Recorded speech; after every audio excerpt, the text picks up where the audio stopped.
Apa sih tekanan uap itu? Kalau kita definisikan, tekanan uap. Apa tekanan uap? Tekanan uap itu adalah kecenderungan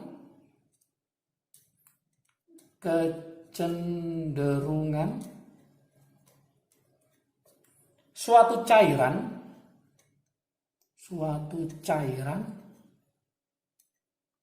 untuk menguap. Jadi kecenderungan suatu cairan untuk menguap, itulah namanya tekanan uap.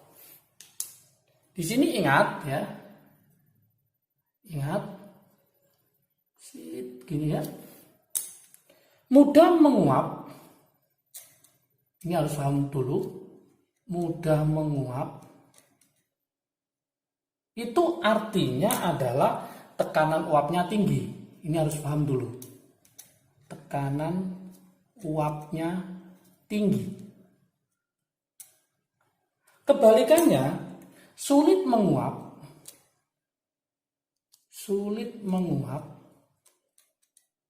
itu berarti apa? Kalau mudah menguap tekanan uapnya tinggi, maka kalau sulit menguap berarti tekanan uapnya itu sangat rendah. Ini harus paham dulu konsep dasarnya. Kemudian adanya zat pelarut. Jadi adanya zat pelarut menyebabkan pelarut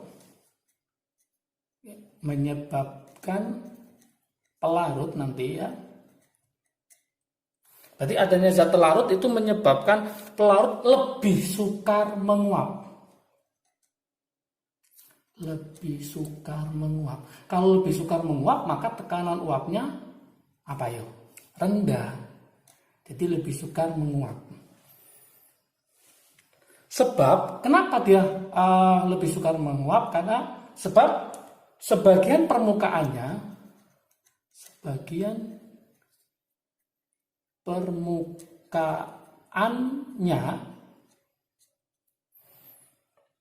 tertutup oleh zat pelarut.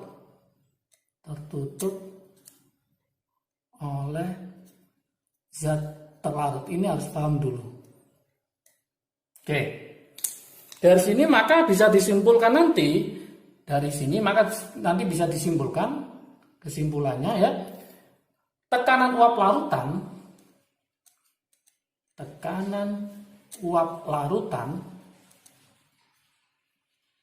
akan menjadi lebih kecil dari tekanan uap pelarutnya. Kenapa? Karena dia sukar menguap, hanya tekanan uapnya lebih rendah. Maka bisa dilambangkan dengan rumus delta P. Penurunannya itu adalah P0 dikurangi P. Yaitu P0 dikurangi P. Apa P0? Apa P? Nah, P0 itu adalah delta P dulu ya. Delta P itu adalah penurunan tekanan uap larutan.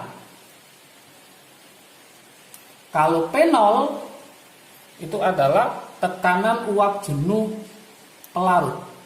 Tekanan uap jenuh pelarut. Nah, pelarut ya, ingat-ingat.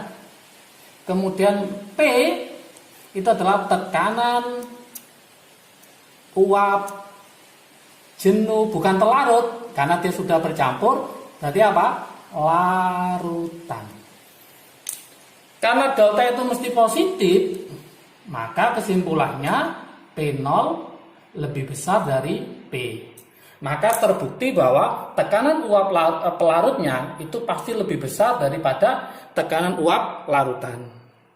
Dari sini maka dikembangkan rumusnya, mencari delta P itu adalah P0 dikali XT.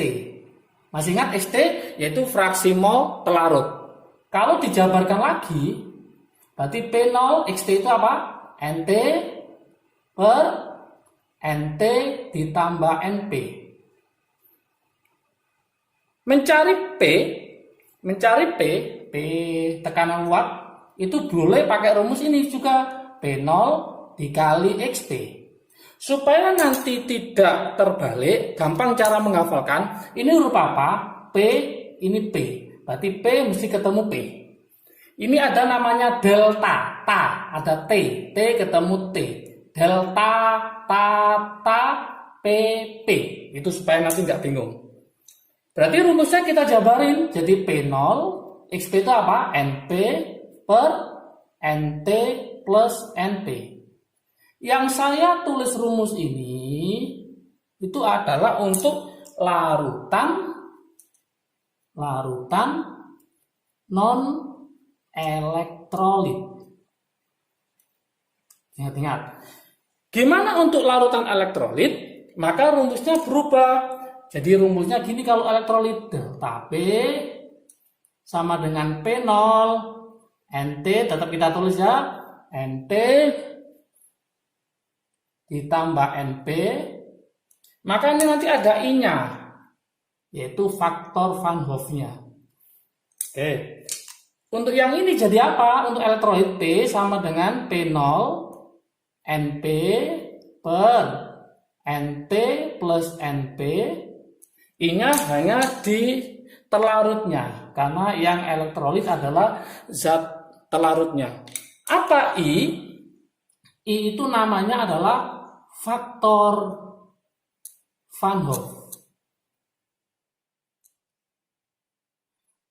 Berapa rumusnya atau bagaimana rumusnya? I sama dengan 1 plus N-1 alfa. Nah ini jangan lupa rumusnya. Berarti I sama dengan 1 plus N-1 alfa. Di mana N ini adalah jumlah ion, yang alfa ini adalah derajat ionisasi. Masih ingat ya, di asam basa ionisasi. Ada trik asiknya di sini, ada trik asik. Oke, trik asiknya gimana? Untuk elektrolit kuat, bisa asam kuat, basa kuat, atau garam. Masih ingat? Elektrolit kuat itu alfanya sama dengan 1. Maka I-nya itu sama dengan N-nya. Rumusnya gitu. Berarti I sama dengan apa? Sama dengan jumlah ionnya. Contoh, misalkan saya punya H2SO4. Ini adalah elektrolit kuat. Berapakah jumlah ionnya? Hanya ada 2, SO4-nya ada 1. Berarti N-nya adalah 3. Maka nanti I-nya juga sama dengan 3. Kenapa? Karena alfanya 1 kita masukkan ke sini. Maka 1 N dikurangi 1, 1 kurangi 1 habis tinggal N-nya saja. Maka I sama dengan N. Oke, sekarang kita coba ke contoh soal ya. Ke contoh soal, saya buatkan soal yang agak rumit ya. Ini saya cari soal-soal SIMA UI ya. Contoh soal.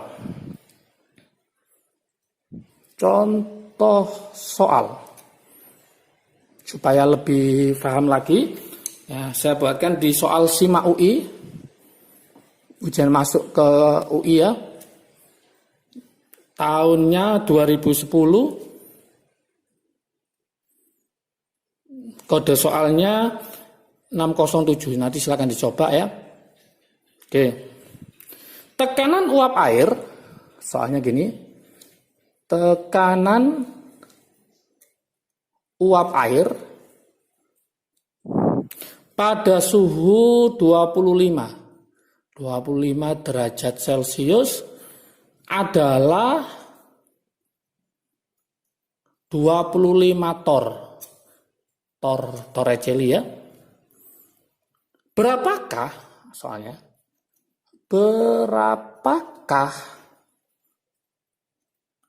tekanan uap suatu larutan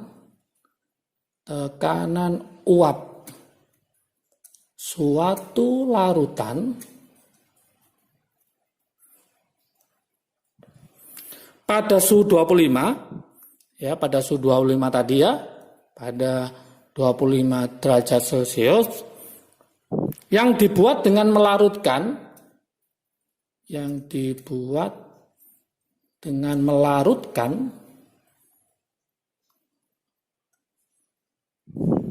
0,5 mol sukrosa, 0,5 mol sukrosa dalam 12 mol air. Oke, berapakah tekanan uap suatu larutan? Oke, ini bisa kita kerjakan, kita analisis sukrosa dalam air. Berarti sukrosa ini adalah terlarut. Berarti airnya sebagai apa? Pelarutnya. Yang diketahui sekarang apa aja? Yuk kita cek yang diketahui. Tekanan uap air. Air adalah mula-mula, maka dia adalah P0. Tekanan uap jenuh pelarutnya. Berarti adalah P0-nya. Maka yang diketahui pertama adalah P0-nya. Berarti P0-nya adalah 25 torr. Oke. Berapakah tekanan uap suatu larutan? Berarti dalam bentuk larutan sudah dicampur, maka namanya adalah P, tekanan uap jenuh larutan. Maka P-nya ini yang ditanyakan. Berapa? Jikalau ada 0,5 mol sukrosa terlarut dalam bentuk mol, berarti itu namanya adalah NT. Berarti NT-nya adalah 0,5, berarti NP-nya adalah, pelarutnya adalah 12. Satuannya mol, ini mol. Nah, karena sukrosa merupakan larutan non-elektrolit, maka kita pakai rumus yang atas ini, bukan yang bawah. Berarti nggak ada faktor Van Hoff-nya. Yang diminta adalah P, maka kita gunakan rumus sebelah kanan ini, yaitu P sama dengan P0 dikali XP. Kita masukkan rumusnya, P sama dengan P0 dikali XP. Berarti P0 XP sendiri adalah NP per NT ditambah NP. Tinggal kita masukkan. P0-nya adalah 25, NP-nya adalah 12 per 0,5 ditambah 12. Maka hasilnya sama dengan 25 dikali 12 dibagi 12 tambah 0,5 berarti 12,5. Kalau kita coret tinggal 2 kali 12 berarti ketemu 24 torr. Inilah hasilnya. Gampang kan ya? Oke. Kita coba soal yang lain ya. Soal yang lain, soal latihan mungkin ya. Atau ya saya buatkan soal latihan. Nanti silakan dicoba. Soal latihan. Oke. Saya tuliskan tekanan uap air. Oke. Tekanan uap air. Tekanan uap air pada sama ya, pada suhu 25, pada 25 derajat Celcius adalah, saya kasih angka yang agak rumit ya, 20,4 mm Hg, mmHg. Jika ke dalam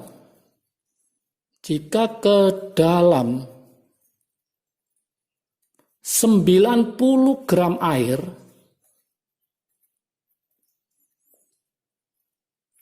masih ingat MR-nya air? Yaitu berapa? 18 ya. Dilarutkan 18 gram sukrosa.